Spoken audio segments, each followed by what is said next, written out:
Glória a Deus. Gente, que alegria estarmos aqui. Eu estou muito feliz, né? Nós já tivemos um culto pela manhã, às 10 horas da manhã. E eu brinco que, eu confesso que é um desafio estar aqui, gente. Porque é muito estranho a pessoa pregar e não ter ninguém olhando para você. Só uma câmera, mas eu sei que tem milhares e multidões aí do outro lado olhando. Então eu vou ficar olhando para essa câmera e imaginando o seu rostinho, imaginando que você está do outro lado com a sua família.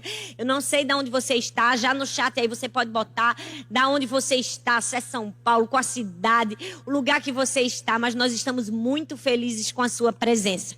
Seja muito bem-vindo.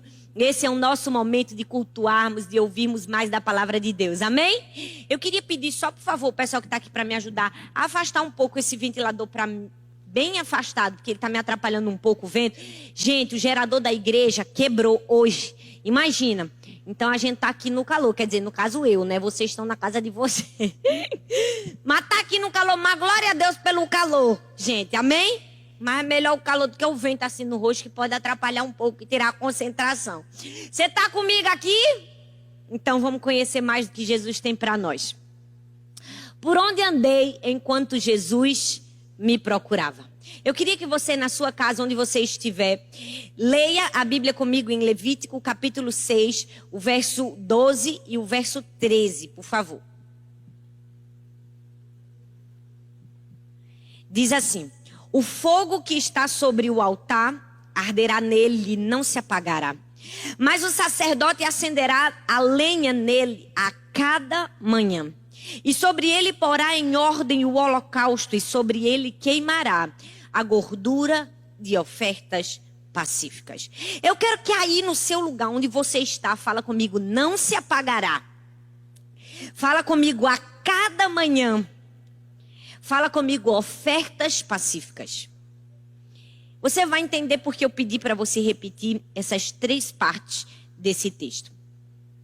Hoje em dia, a gente vive num momento onde a publicidade determinou a força das datas especiais. É muito comum a gente honrar as pessoas por ciclos, por etapas, de tempos em tempos. Você vai perceber que tem filho que é assim, ele passa o ano todinho, não tá nem aí pro pai e pra mãe, não tá nem aí para as necessidades do pai e da mãe. Mas chega maio e agosto, ele compra um presente, vai na casa do pai e da mãe, tira uma selfie e posta nas redes sociais. Já percebeu que às vezes a gente também cai na cilada de passar o ano inteiro e não tá nem aí para as causas sociais, não tá nem aí para a família, mas parece que quando chega dezembro, bate um espírito coletivo de irmandúce e pá! De repente tá todo mundo generoso. Tá todo mundo dando presente. Já percebeu que às vezes a gente espera chegar o dia 12 de junho, o dia dos namorados, para comprar um presente para a esposa ou para o marido? Já percebeu que a gente espera o aniversário de alguém importante para a gente escrever um texto, uma carta e dizer, eu te amo? Você percebeu como, infelizmente, a sociedade nos leva a amar um amor esporádico, um amor de tempos em tempos, de oportunidades em oportunidades, um amor por datas. O comércio estabeleceu que fosse assim.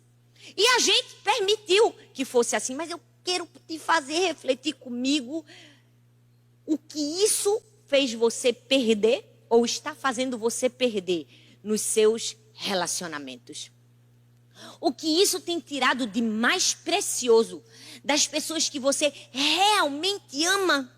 Será que nós estamos escolhendo um momento para alimentar um amor que é vital na nossa vida? Eu chamo isso de a síndrome do amor esporádico.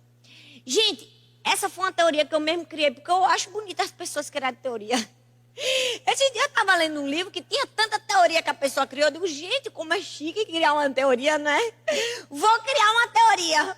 A síndrome do amor esporádico. O que é isso? Eu alimento o amor de tempos em tempos, em momentos, em épocas especiais. E às vezes a gente não está percebendo o tanto que nós estamos afastados verdadeiramente das pessoas que nós amamos. Sabe por quê, gente? Porque refletir hoje em dia é uma coisa muito difícil. Ficar em silêncio, misericórdia.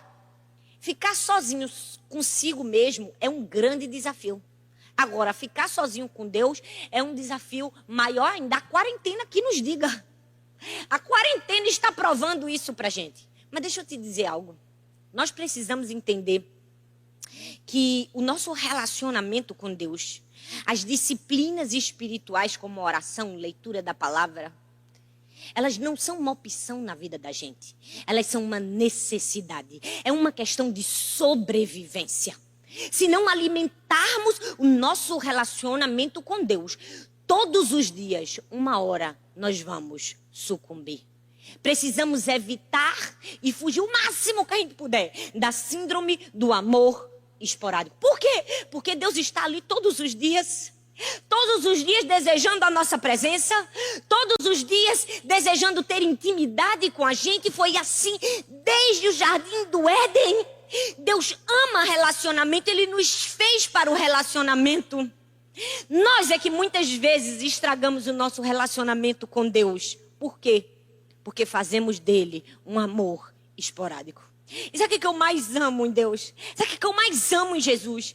Que mesmo a gente tendo esse tipo de comportamento sujo, feio, traiçoeiro, Deus sempre é capaz de nos levar no caminho de volta à presença. No caminho de volta para o relacionamento. Foi isso que Ele fez no Éden. Foi isso que Ele fez com o povo de Israel no meio do deserto. Deus sempre está disposto a levar os seus filhos de volta ao lugar que a gente nunca deveria ter saído. E eu acredito que essa quarentena, Deus está nos levando de volta ao lugar do relacionamento, ao lugar da presença, ao lugar de onde nós nunca deveríamos ter saído. Esse é um retorno, e o retorno existe por causa do amor de Deus.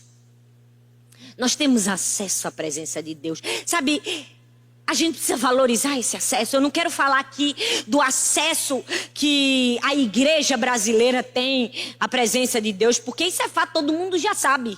O Brasil é um país laico, graças a Deus, você tem acesso. Nem quero falar do acesso que nós temos à presença de Deus, porque isso também nós temos. Foi garantido por Jesus na cruz do Calvário, graças a Deus por isso. O que eu quero fazer, você e eu refletimos essa noite, o que nós estamos fazendo com o privilégio desse acesso à presença. O que nós estamos fazendo com o privilégio do acesso que temos à presença de Deus? Será que estamos fazendo pouco caso? Será que estamos tratando o nosso relacionamento com Deus como um amor esporádico? Como um amor que em dias especiais procura e nos outros dias vira as costas? Como tem sido a nossa relação com Deus? Como temos devolvido o presente da presença? Porque a presença está disponível para nós. Você vai ver quando você lê o Antigo Testamento, quanto talvez a presença tenha se restringido por causa do pecado do homem. Mas deixa eu te dizer, Deus, através de Jesus na cruz do Calvário, se fez acessível para mim e para você. E nós não podemos desprezar esse amor. Não podemos esquecer esse amor. Mas uma coisa é certa. O caminho que nos leva até a presença de Deus tem algo muito peculiar no meio, chamado hábito. A força do hábito. Sim, a força do hábito. E eu quero falar sobre isso usando a figura do que nós lemos em Levítico, a figura do altar. Aí talvez você pode dizer, misericórdia, pastora. Mas hoje é Páscoa. Tá todo mundo falando de cruz. Lá vem a senhora falar de altar, sim, eu vou falar do altar. Porque, na verdade, o altar e a cruz têm semelhanças profundas que talvez eu e você não nos atenássemos para isso. Mas eu quero que você perceba. A cruz é o grito de Deus. É o chamado de Deus para a humanidade, dizendo, você tem acesso à minha presença. O altar era, sim, a primeira coisa que se via quando se entrava na presença de Deus. O altar, se você ver, nós estamos aqui no altar. Ele é baixo, ele está acessível às pessoas. Assim como a cruz nos dá acessibilidade a Cristo. o altar e a cruz são duas figuras que a gente nunca pode deixar de olhar na vida. A gente nunca pode desprezar nem a cruz, nem o altar. Todos os dias precisamos deixar os nossos olhos fitos no altar e na cruz. E é sobre esse convite que eu quero falar para você. Eu quero te convidar a valorizar a presença, a valorizar a acessibilidade ao altar e à cruz. E como é que a gente faz isso? Vou te dar 3 respostas. A primeira é constância. Constância. O texto diz em Levítico 6, capítulo 12, a parte A, diz assim: o fogo que está sobre o altar arderá nele e não se apagará. O texto diz, não se apagará. Isso significa que a presença de Deus é sempre constante, nunca se apaga. Mas e a minha e a sua? Deixa eu te dizer, Deus nunca vai nos pedir algo que Ele não tenha feito antes. Deus sempre é o exemplo. E no relacionamento entre Deus e o homem, Ele sempre foi quem tomou a decisão de primeiro buscar o homem, de ir até nós, de buscar a nossa presença. Mas e a nossa presença é constante para com Deus?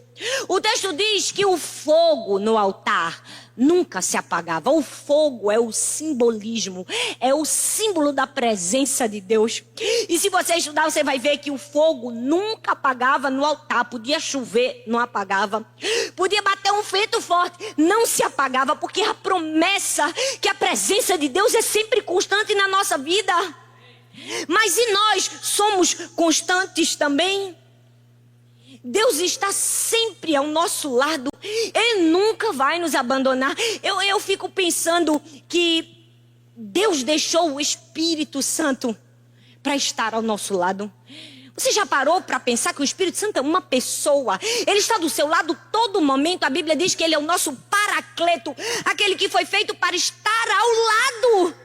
E quantas vezes nós ignoramos a presença do Espírito Santo? Quando você acordou hoje, o Espírito Santo estava do seu lado. Quando você tomou café, ele também estava do seu lado.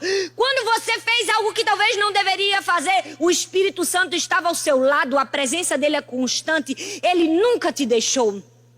O que nos leva então a ignorar a presença de Deus?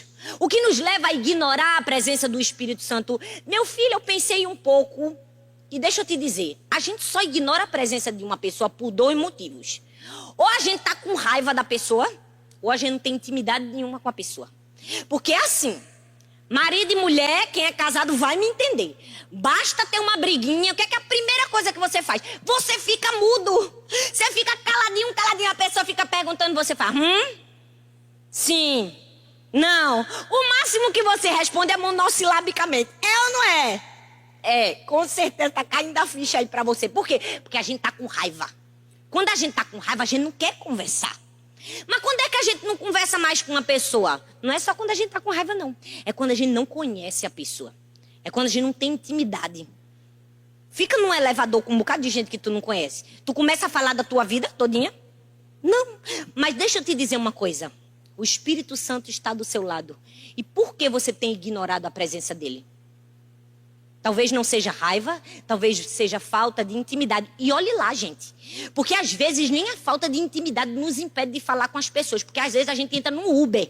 A gente fica numa corrida de 30 minutos. Quando termina a corrida, o Uber já sabe todos os problemas da sua família, todos os problemas da sua igreja, não é? Sabe até como vai ser seu casamento. Você não tem nem namorado, você já contou tudo pra ele. E às vezes o Espírito Santo está no nosso lado todos os dias e a gente nem sequer puxa uma conversa. A gente nem sequer fala com ele. A gente ignora a presença dele. O que nos tem feito ignorar a presença de Deus? A presença de Deus é constante. O fogo nunca se apaga. Mas e nós? Como tem sido nossa resposta? Agostinho dizia assim, a oração é o encontro da sede de Deus com a sede do homem, é verdade? É o encontro da sede de Deus com a nossa sede. É uma via de mão dupla. Não é algo que acontece só de um lado. Precisa haver bilateralidade. Precisa haver a fome de Deus e a minha fome. E talvez Essa quarentena foi necessário para você perceber o quanto Deus era presente e o quanto você estava ausente. E o que é que você vai fazer com isso? O que é que você vai fazer quando você percebeu essa ausência? Será que você vai chorar? Gritar? Porque tem gente que chora que é uma beleza, chora até em posição fetal, mas não faz nada. Ou talvez você vai fingir que não é nem com você, vai procurar piada para rir um pouco e desanuviar sua consciência. Não, você precisa fazer alguma coisa. A presença de Deus é constante, sim. E se talvez a nossa não tenha sido tão constante, o que é que a gente precisa fazer? Gente, eu vou te dar a resposta. A gente precisa identificar os ralos de pia. Aí você vai dizer, misericórdia, lá vem a pastora. Identificar os ralos de pia, o que é isso? Eu vou contar para você uma história e vou dizer para você o que é identificar os ralos de pia. Você já percebeu como a água, quando você liga a torneira, ela corre com uma maior velocidade para dentro do ralo da pia? E você já percebeu que parece que tudo que cai no ralo de pia é o que a gente tem de mais precioso? Faz um experimento, você passa a semana toda usando um brinquinho bem fuleiro, como diz no Nordeste. Bem baratinho. Mas ele tá lá firme e forte na sua orelha. Mas basta você ir para uma festa importante. Basta você ir para um casamento, botar aquele único, o filho único, o precioso que você tinha. Parece que o cão vai lá, folga a tarraxa, o bicho pá, cai no ralo da pia. Vai direto para lá pro fundo. Isso aconteceu há um mês atrás, mais ou menos, quando eu estava ministrando a palavra, antes de entrar na quarentena. Gabi, que viaja comigo, minha assistente, ganhou um colazinho de um mês de namoro. Faz pouco tempo que ela estava namorando e ela estava tão feliz, apaixonada. E ela ganhou um colazinho de um mês do namorado. Quando ela foi botar o colar para a gente sair para ministrar a palavra, o que foi que aconteceu? Pimba! O colar foi cair no ralo da pia, ela correu desesperada, ainda puxou assim, com toda a força. Mas quando ela puxou, quebrou. E a coitadinha ficou tão triste, gente. Ficou tão triste. Eu descobri hoje de manhã que quando eu preguei e contei o exemplo, o namorado dela descobriu. Ele não sabia, me perdoe, Pedrinho, mas foi isso que aconteceu. E ela ficou triste porque o colazinho precioso tinha caído no ralo da pia. Você já percebeu que o ralo da pia tem a tendência de levar da gente o que é mais precioso? Você já percebeu que na sua vida tem muitos ralos de pia? Você já acreditou nisso? Se você não acredita, eu vou te dizer. Existem muitos ralos de pia que estão levando de você o que você tem de mais precioso. Se você quer descobrir, você faz o seguinte, você abre seu Instagram, vai lá em cima numa abinha chamada Sua Atividade e deixa o Instagram falar para você quantas horas você passa com ele enquanto Deus te espera. Vai lá no Netflix e vê quantas horas você passa com ele assistindo suas séries favoritas enquanto Deus te espera. Vai lá para descobrir quanto tempo você passa jogando enquanto Deus te espera. Eu não estou dizendo que você vai comprar um bilhete para Marte e se excluir do mundo. Eu estou dizendo que aquilo que é prioridade na nossa vida, às vezes está escorrendo pelo ralo da pia. Nós precisamos aprender a identificar quais são os ralos de pia na nossa vida. C.S. Lewis escreveu um livro que chama assim... Cartas de um Diabo ao Seu Aprendiz. Nesse livro tem dois personagens, que são dois capetas, dois cão. O Maldanado e o Vermelindo. O Maldanado é o capeta velho e o Vermelindo é o capeta novo. E aí, o capeta mais velho fica ensinando todas as estratégias ao capeta mais novo de como destruir os homens. E você sabe qual é uma das maiores armas do capeta para destruir o ser humano? A distração. Porque quando nós estamos distraídos, nós estamos mais vulneráveis ao pecado, à tentação. É por isso que eu quero falar para mim e para você hoje. Cuidado com os ralos de pia. Cuidado com aquilo que tem te distraído e levado você a uma vida inconstante. Você quer ter um amor verdadeiro com Deus e não simplesmente um amor esporádico. Identifique os ralos de pia. Descubra aquilo que está roubando seu tempo e seu amor. E aí, depois que você descobre que Deus é constante, você talvez não tanto, e aí você identifica aquilo que está te atrapalhando, o que é que você faz? Você aprende a dar a Deus o dízimo de tudo na sua vida. Todo mundo que é cristão sabe o princípio do dízimo. O que é o dízimo? É dar a primícia, é dar o mais importante, é dar o primeiro. É dar a Deus 10% de tudo que você tem. Aí você acha que 10% é só do aspecto financeiro. É sim. É do aspecto financeiro. Inclusive nesses tempos. Tem gente que acha que Deus excluiu ele de dar o dízimo na hora da pandemia. Não, dízimo é fidelidade.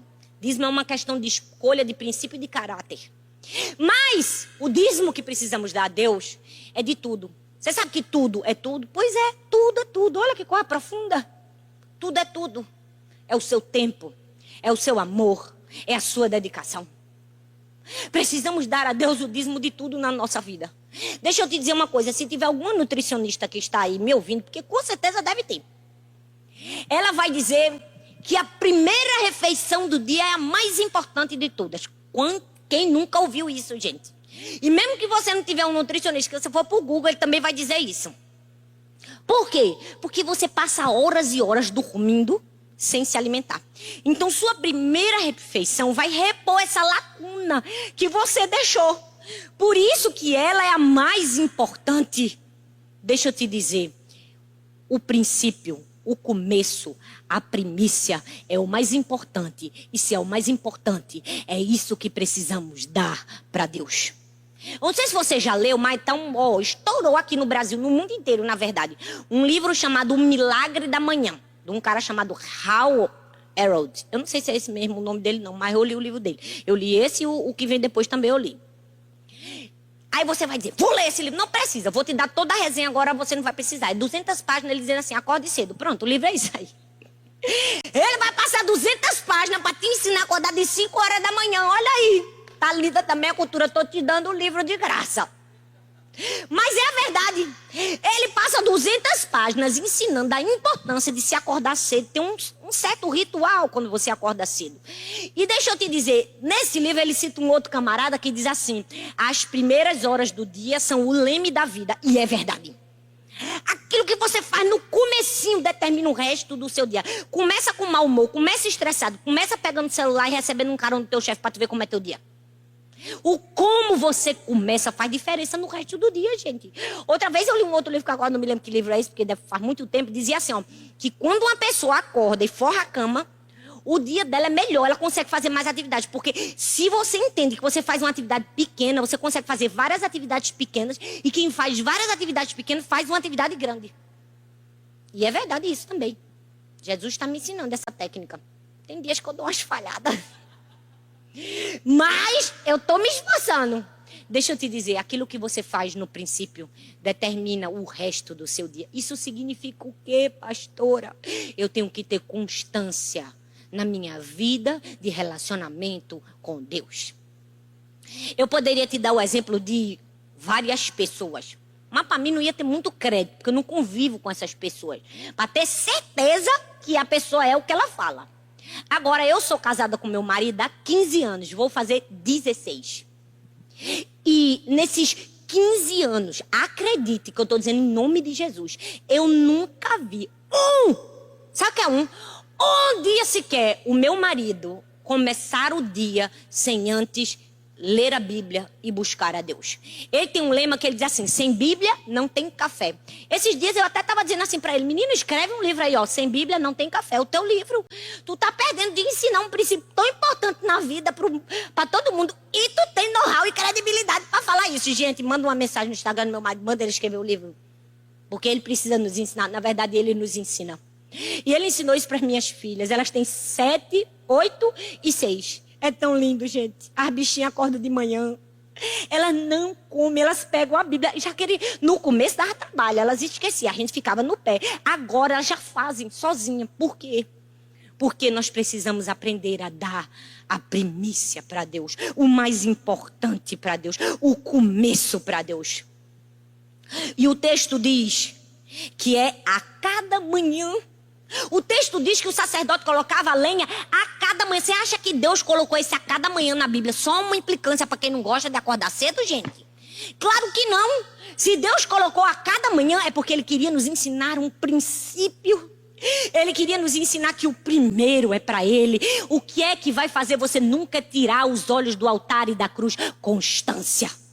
E o que mais? Segundo lugar, cooperação. Levítico 6, o 12b diz assim: mas o sacerdote acenderá a lenha nele a cada manhã. A cada manhã. Será que você realmente ama aquilo que você pensa amar? Pensa comigo. Tem um livro de James Smith que diz assim, o livro é Você ama... Como é o nome do livro, gente? Eu até anotei aqui. Volta. Você é aquilo que você ama. Tem um livro de James Smith que diz, você ama... Menina, você é aquilo que você ama. Nesse livro, ele fala sobre um filme, um clássico do cinema mundial chamado O Stalker. Não vou te dar o spoiler, porque se você quiser assistir o filme, você pode assistir. Mas vou te explicar um pouco do princípio. Nesse filme, existe uma sala dos desejos. E a pessoa que entra nessa sala, ela recebe o desejo que ela mais quer na vida. Só que não é aquilo que ela pensa que ela quer, é aquilo que ela realmente quer. Então um personagem virou para o outro no filme e disse assim, mas e se eu não sei o que eu quero? Aí ele respondeu e disse assim, o que você quer é o que é revelado nos seus hábitos e nas suas escolhas cotidianas. Uau! Que tapa na cara da gente. É verdade. Você já parou para perceber que aquilo que nós desejamos profundamente se revela nos nossos hábitos? Gente, porque eu vou te dizer, cai muito bem hoje na rodinha gospel queimar pelo Espírito Santo. Dizer que ama o Espírito Santo, dizer que quer queimar, que quer chapar, que lê a Bíblia, que ora. E glória a Deus que tem muita gente que é assim, que ama a presença e que busca a presença, mas a gente sabe também que tem muita gente que fala e não vive o que fala. Sabe por quê? Porque de tanto ouvir na igreja e em tantos lugares que a gente deve amar a presença de Deus, que a gente deve amar a leitura da palavra de Deus, que a gente deve amar a oração, a gente acredita que ama. Mas na verdade nós só amamos verdadeiramente e profundamente aquilo que os nossos hábitos respondem. Não adianta você dizer que ama ser fitness se você sai da academia e toma um litro de milkshake. Você não ama ser fitness. Você é um mentiroso. Que ama ser fitness, ama e vai até o fim. Os nossos hábitos, as nossas escolhas determinam aquilo que nós amamos profundamente. Para comigo e pensa. E se fosse você hoje nessa sala desses desejos, o que era que ia revelar? Qual seria o seu desejo mais profundo revelado? Será que esse desejo te aproximaria mais de Deus? Ou te distanciaria de Deus? Eu quero fazer uma pergunta para mim e para você hoje. E se Jesus te convidasse para passar a quarentena só você e Ele, sem mais ninguém, você aguentaria? Se você não tivesse acesso a mais nada? A internet, a televisão, a distrações. Se Deus te convidasse para uma quarentena, como você ficaria? Seus desejos mais profundos não são entendidos naquilo que você fala, mas naquilo que você faz. Naquilo que nós fazemos. É por isso que nós precisamos de cooperação. Porque o texto diz que o fogo no altar nunca se apaga, mas o lenhador tem que ir lá, o sacerdote tem que ir lá acender a lenha a cada manhã. Todos os dias, toda a hora. Por quê? Porque Deus não muda. Nada muda a natureza de Deus. Nem o nosso pecado, nem a nossa santidade alteram a natureza de Deus. Deixa eu te dizer, quando um pecador se arrepende e vai para o céu, imagina a alegria de Deus. E quando alguém perece e vai para o inferno, imagina a tristeza dele. Mas deixa eu te dizer, isso não faz Deus ser mais Deus ou menos Deus. Nada muda a essência, a natureza de Deus. O reino continua se movendo apesar de mim e apesar de você. A natureza de Deus não é alterada. Mas tem gente, pelo amor de Deus, que acha que está fazendo um favor para Deus quando vem para a igreja. Que acha que está fazendo um favor para Deus Deus quando serve em algum lugar. Não, gente. Nada muda a natureza de Deus. Ele permanece sendo o mesmo, autossuficiente. Mas o que é que Ele quer de mim, de você? Ele quer relacionamento. Ele quer, entenda, Ele não precisa, Ele quer. Porque tem gente que acha que Deus precisa. Deus não precisa, Deus quer porque Ele entende que nós somos os que mais precisamos. O nosso relacionamento com Deus é movido por bondade e por necessidade. Bondade de Deus e necessidade nossa. E é por isso que isso precisa ficar muito claro na nossa mente. Para a gente não achar que o nosso relacionamento com Deus é movido por bondade da gente e necessidade de Deus. Não! Anota aí no seu lugar, na sua agenda, na sua Bíblia, num papel. Porque se tem um camarada para ter amnésia, é o tal do crente. Nosso relacionamento com Deus não é movido porque a gente acha que Deus está precisando da gente. É movido por bondade, por favor, por misericórdia de Deus e por necessidade nossa. Somos nós que precisamos. Somos nós. Talvez essa quarentena tenha mostrado para você o quanto você precisa dele. O quanto você necessita dele para sobreviver. O sacerdote põe a lenha cada manhã. Isso significa o quê, gente? Significa que lenhador tem mãos calejadas. Significa que não é fácil. Significa que não é um trabalho convidativo. Ninguém acorda de manhã e diz: meu Deus, já acordei hoje. Que dia lindo, que dia maravilhoso. Me deu vontade de ir ali da floresta, quer derrubar umas árvores, cortar umas lenhas, fazer uns calos nas minhas mãos. Não! Cortar a lenha não é um serviço convidativo. É por isso que relacionamento com Deus é renúncia. Mas todos os dias o sacerdote põe a lenha, o fogo não apaga. É por isso que eu gosto do fogo e da lenha. Do fogo e da lenha. Não fala só do fogo se você está se esquecendo da lenha. A lenha precisa ser colocada no altar todos os dias. E o texto diz: a cada manhã é com prioridade. É a cada manhã. Lenhador tem mãos calejadas. Lenhador tem mãos calejadas. Nós precisamos entender que nosso relacionamento com Deus exige alguns sacrifícios da gente. Exige algumas renúncias. Não venha me dizer que é fácil. Não é, não.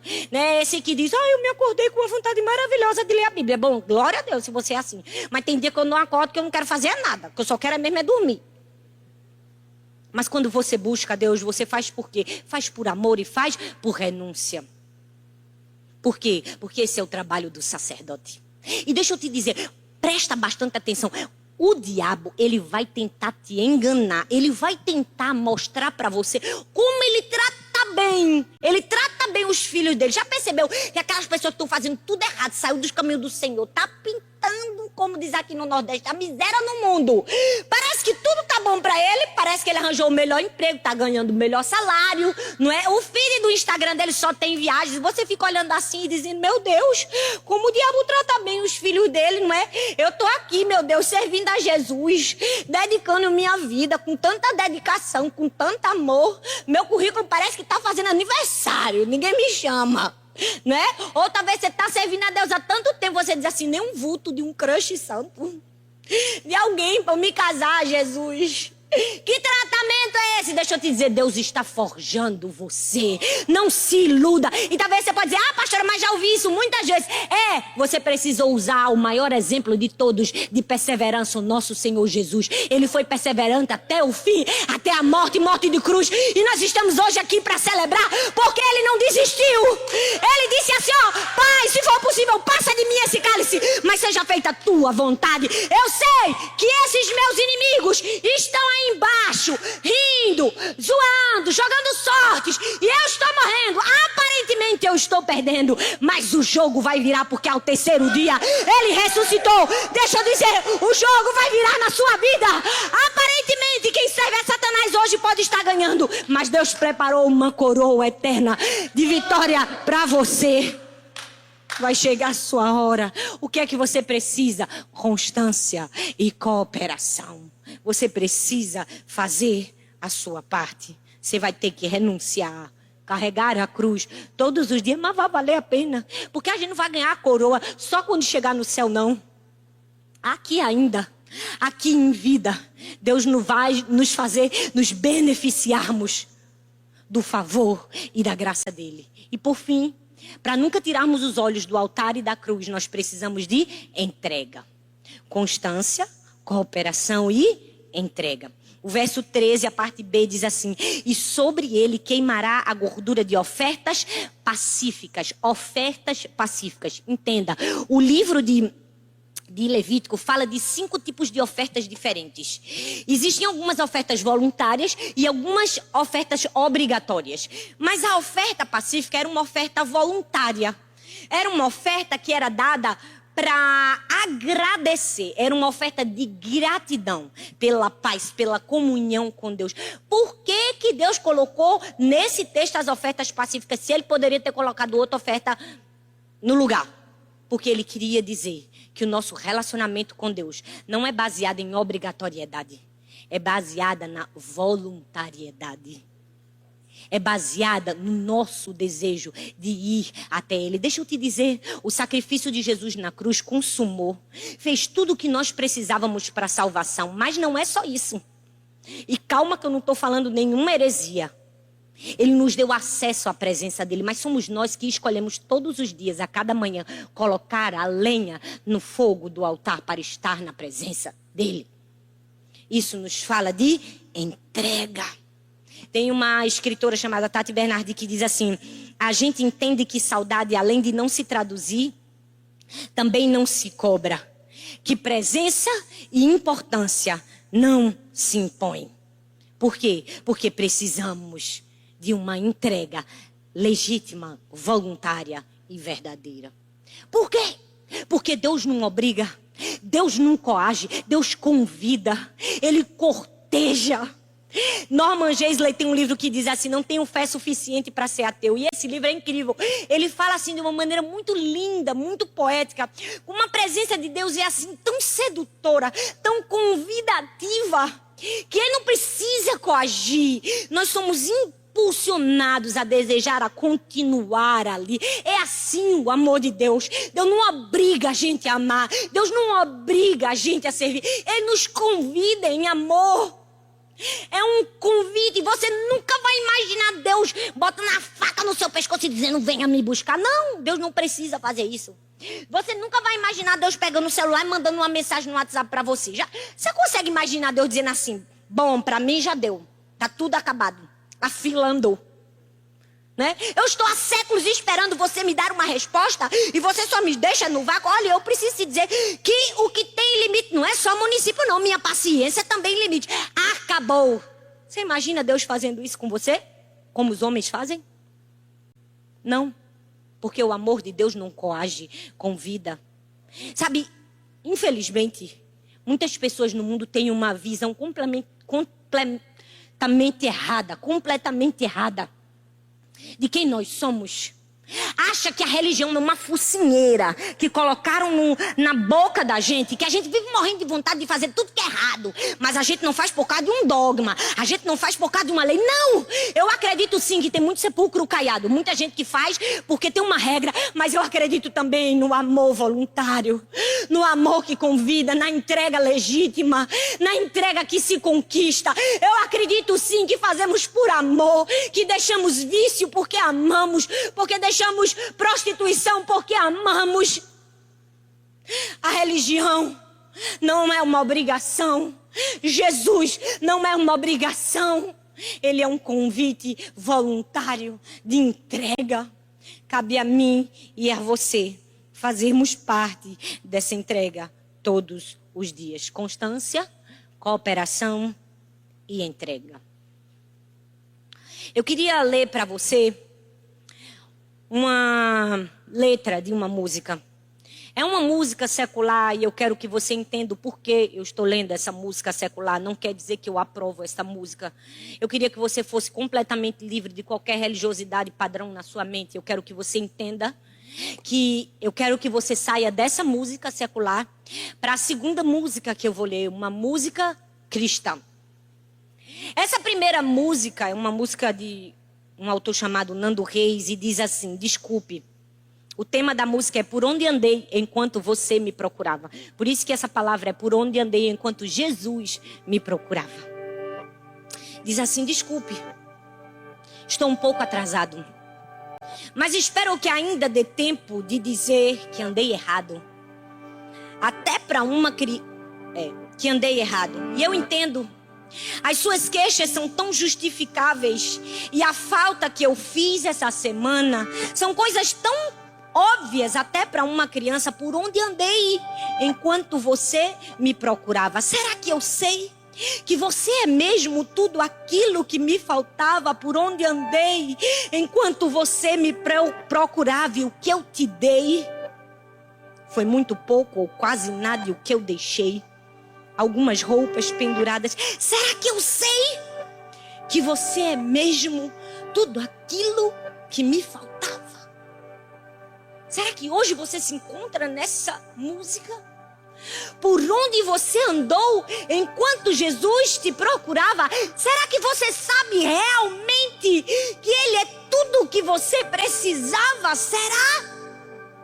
Será que seu desejo mais profundo realmente é a presença do Espírito Santo em você?